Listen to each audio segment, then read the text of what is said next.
Você erra 100% dos chutes que você não dá. A frase é de Walt Disney, o co-criador da Disney, e serviu como inspiração para o convidado do programa de hoje, Renato Moraes. Ouve só a história dele. Ele é consultor em comportamento e gestão, desenvolvimento de lideranças, vendas, serviços e motivação. É especialista em gestão empresarial e também em marketing. E a história desse gaúcho que nós vamos ouvir a partir de agora. Muito obrigada por aceitar o nosso convite, Renato. É um prazer te receber aqui em Passo Fundo. Prazer é meu, Thaís. Prazer enorme estar aqui com vocês. Bom, você nasceu na cidade de Bagé? Eu sou natural de Bagé. Nasci em Bagé. Nasceu em Bagé. E lá foi onde você passou a tua infância? Eu nasci em Bagé, me criei em Bagé, estudei em Bagé e fui sair de Bagé com 25 anos. Foi lá que você fez medicina veterinária? Foi lá que eu fiz medicina veterinária. Eu tenho uma origem, meu pai é pecuarista, então tive uma ligação muito forte com o campo e a partir daí acabei fazendo medicina veterinária com paixão. Nada a ver com o que você faz hoje, né? Nada a ver com o que eu faço hoje, embora eu aprenda muito com os animais até hoje. Com certeza. Exatamente. E de ter trabalhado nessa área também. Você teve uma experiência também como médico veterinário? Sim, eu trabalhei após a formatura 1 ano na área técnica como médico veterinário e talvez aí tenha sido o início de tudo, Thaís. Eu fiquei 1 ano trabalhando em Camaquã, Rio Grande do Sul, numa loja veterinária, fazendo clínica veterinária de pequenos e grandes animais, mas também atendendo, como o farmacêutico atende dentro de uma farmácia, atendendo na loja veterinária. Ali eu tive contato com o balcão, atrás do balcão, atendendo o meu primeiro cliente. Então ali eu consegui descobrir um universo através de algumas pessoas que entravam para vender para aquela loja da indústria veterinária.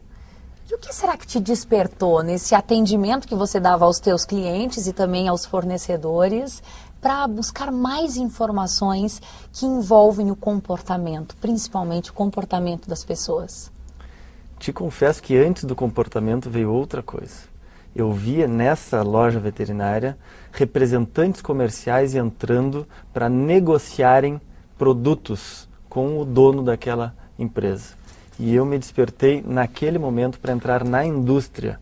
E aí então fiquei 10 anos trabalhando em empresas como Coopers do Brasil, Novartis, Schering-Plough, Intervet e por último Valê, que é uma multinacional brasileira.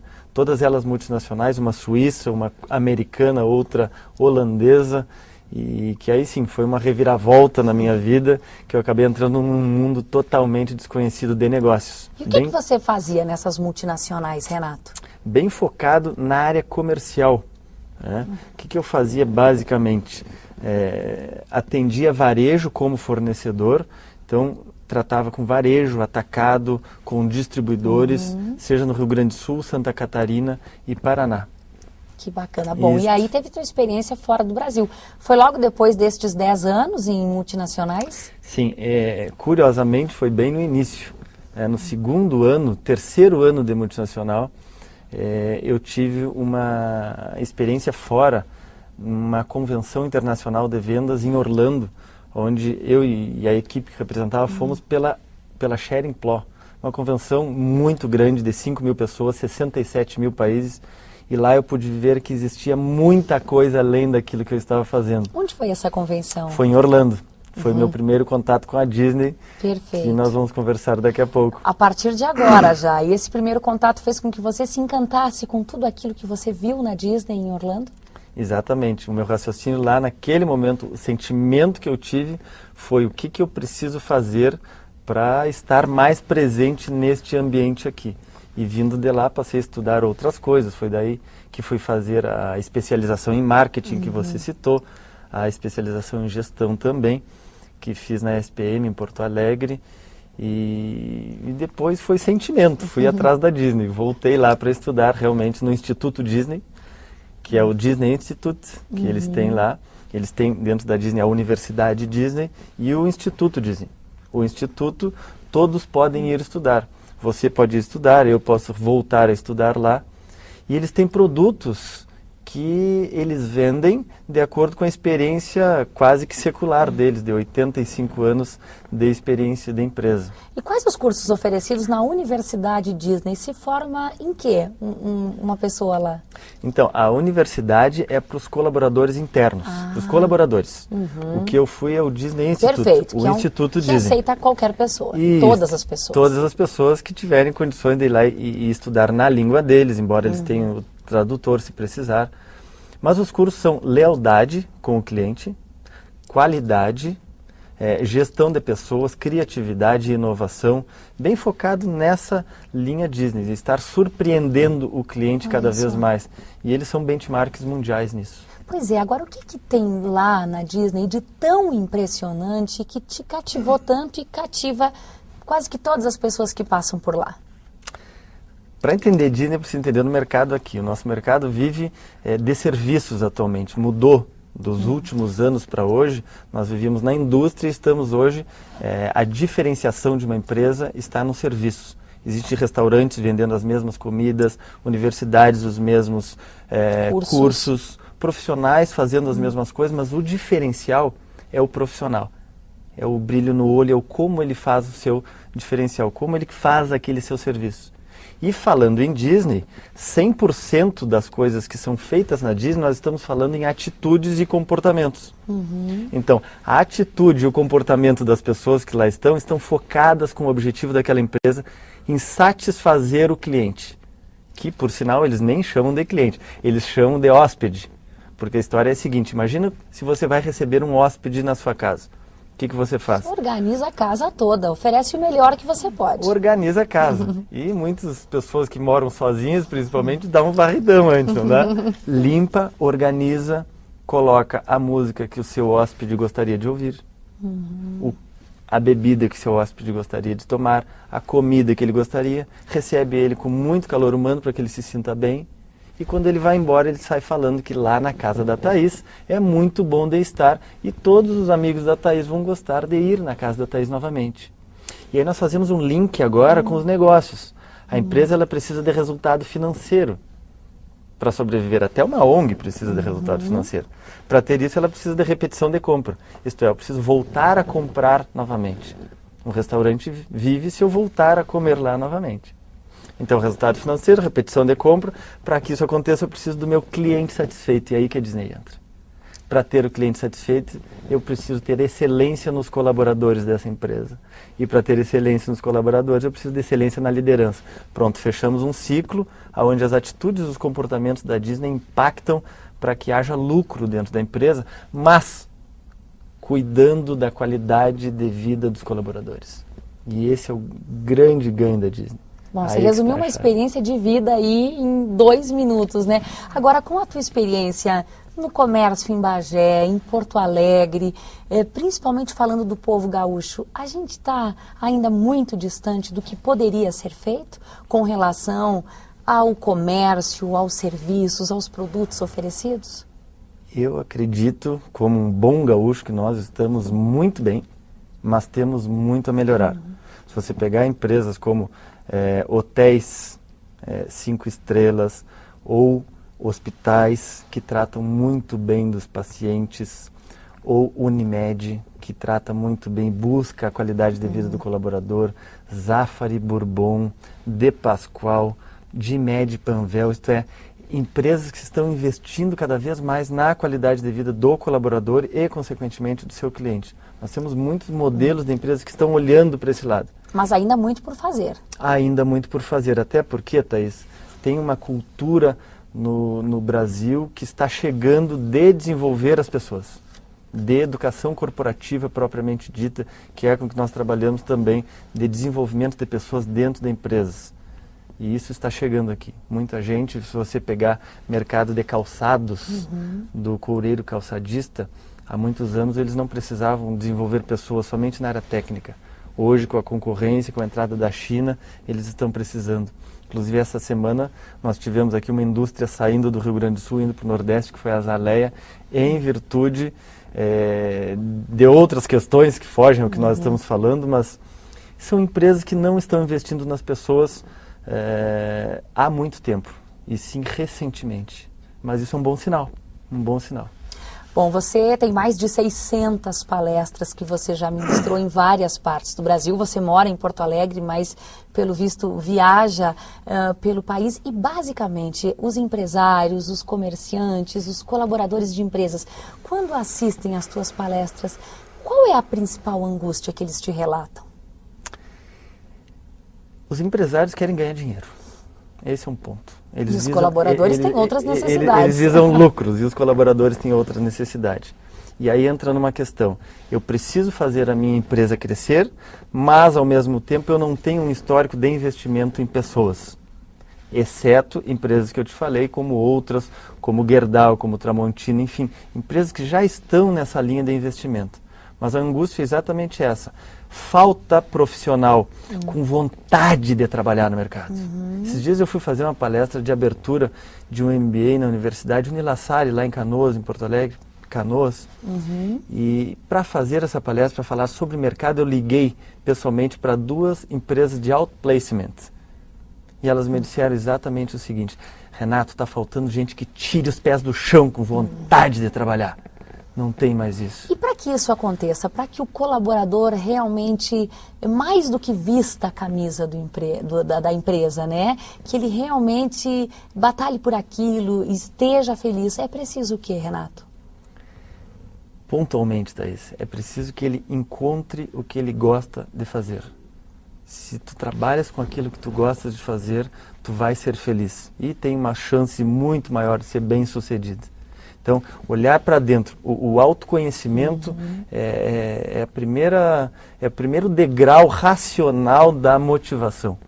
Né? Eu preciso acordar de dia e dizer, hoje vai ser um grande dia. Mas isso não é uma frase feita que motiva. Essa frase precisa vir porque eu acredito que eu vou ter um grande dia. A motivação interna, aquela que eu vou satisfazer as minhas necessidades e as minhas vontades, essa tem valor. E isso faz o diferencial dentro de uma empresa. Esse profissional está crescendo dentro da empresa. E ele está em falta. Qual é a orientação para os gestores, então? Para os gestores? Já que ele tem necessidades diferentes das necessidades dos colaboradores. Eu diria para os gestores, desenvolvam cada vez mais a sua equipe. O gestor hoje ele é responsável, ele é um negociador da esperança. Ele precisa instalar na equipe a visão estratégica da sua empresa, aonde ele quer chegar. As pessoas sabem onde estão pisando, mas muitas vezes não sabem onde querem chegar daqui a 5 anos, 10 anos. Proporcionar para a sua equipe o autoconhecimento e saber aonde querem chegar juntos, como time. Esse é um papel do gestor, primordial. Bom, a gente sabe que não há receitas, né? Mas certamente os empresários, os comerciantes de Passo Fundo têm o desejo de saber o que é preciso para vender mais. E certamente há uma série de orientações e dicas que você poderia dar. Quais são as principais? Essa eu vou te responder contando uma história. Uma história que fala sobre conhecer clientes, na verdade. Que quando nós vamos trabalhar para vender mais, a primeira coisa que falam em escolas é que nós precisamos conhecer a necessidade do nosso cliente. E eu diria que conhecer a necessidade é muito óbvio, Thaís. Por exemplo, se eu for para a Disney, eu quero o quê? Eu quero férias. Se eu for comprar um BMW, eu quero um carro, é muito óbvio. Então agora pensando numa empresa de Passo Fundo aqui, quando o teu cliente entra dentro da tua empresa, o que ele vem comprar como necessidade, que é óbvio? Essa é uma pergunta. A segunda, se eu for para a Disney, eu posso ter um desejo que é maior que necessidade. E esse desejo pode ser ter um momento memorável para mim e para minha família. Se eu for comprar um BMW, eu posso ter o desejo de ter status. 2 pontos. Mas se eu for comprar na tua empresa agora, aqui dentro de Passo Fundo, qual é o desejo que vai além das necessidades? Eu estou montando um porta-retratos do cliente, porque se eu conhecer esse cliente, eu consigo satisfazer as necessidades dele. E aí eu vou vender mais. Você fala de algo que vai além do produto físico. Muito além do produto físico. Vamos completar o porta-retratos. Tem um terceiro ponto, que são os estereótipos, que é aquela noção pré-concebida que eu tenho de alguém ou de alguma coisa. Então, voltando ao exemplo, se eu for na Disney, a Disney sabe que as pessoas olham para ela como preços caros e pessoas amigáveis e atentas para te atender. Se eu for comprar um BMW, possivelmente eu vou imaginar que lá tem vendedores de carros novos e carros usados.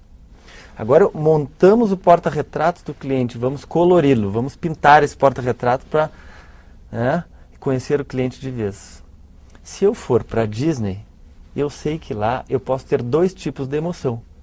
Eu posso ficar entusiástico porque eu vi o castelo da Disney, vi o Mickey, mas eu também posso ficar com os pés doídos porque vou ficar cansado no final do dia.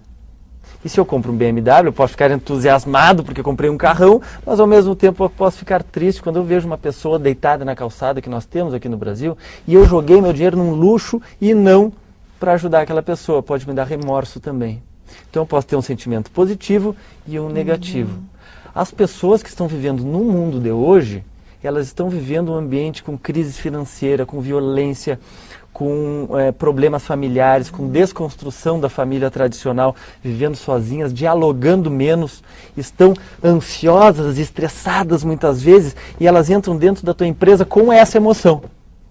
Se a minha equipe dentro da empresa estiver preparada para receber essa emoção, fazer com que mesmo assim, com toda essa carga emocional, tu te sintas bem dentro da minha empresa e te transmitir confiança, a partir daí eu vou vender muito mais, independente do produto. Existe uma pesquisa nos Estados Unidos que diz que as pessoas de 60 anos ou mais consideram o ato de compra um momento relacional. Elas querem se relacionar, não mais só a transação por transação. Por isso que Disney entra. Disney faz exatamente isso, protege o ser humano, cuida do ser humano. Não é incomum você estar num parque como o Downtown Disney, 15 para meia-noite, ele fecha meia-noite, pagando a sua compra no caixa, comprou um souvenir, e a colaboradora do caixa diz para você a seguinte frase: como você está se sentindo hoje? Isso não é incomum. Ela está preocupada com o teu sentimento. Isso é muito importante. Eles são realmente capacitados para saber se você está bem, se você não está bem, e daí eles conseguirem proporcionar um ambiente melhor, um momento melhor para ti. Bom, isso vale para todo mundo. Vale para o vendedor, vale para o empresário, vale para o estudante. Esse ensinamento pode se levar para a vida. Pode levar para a vida. Eu levo para mim particularmente. Mudei de profissão exatamente por causa disso. Bom, a medicina veterinária não está nos teus planos, ao menos por enquanto, pelo visto. Não, por enquanto não. Sabe que às vezes eu assisto A Grande Família e vejo o Linneu. O Linneu é veterinário, ele põe aquela luz lá e vai para a salinha fazer os atendimentos. Você não sente saudade nenhuma? Saudades eu sinto porque gosto do campo, gosto dos animais, tenho amigos veterinários, admiro muito a profissão. Mas não repetiria essa experiência não por repetiria. enquanto? Bom, olha, nosso tempo está chegando ao fim aqui, passou depressa demais e eu não posso deixar de agradecer ao Sincomércio que possibilitou essa entrevista com o Renato Moraes, palestrante, que veio a Passo Fundo a convite do Sincomércio. Renato, muito obrigada por você contar um pouco dessa história e compartilhar os teus conhecimentos com a gente. Obrigada mesmo e muito sucesso para você. Obrigado, Thaís. Prazer estar aqui com você. Bom, olha, hoje nós contamos um pouquinho da história e também aprendemos com o nosso convidado, Renato Moraes. Na semana que vem, são outras pessoas, você já sabe, que fazem a diferença.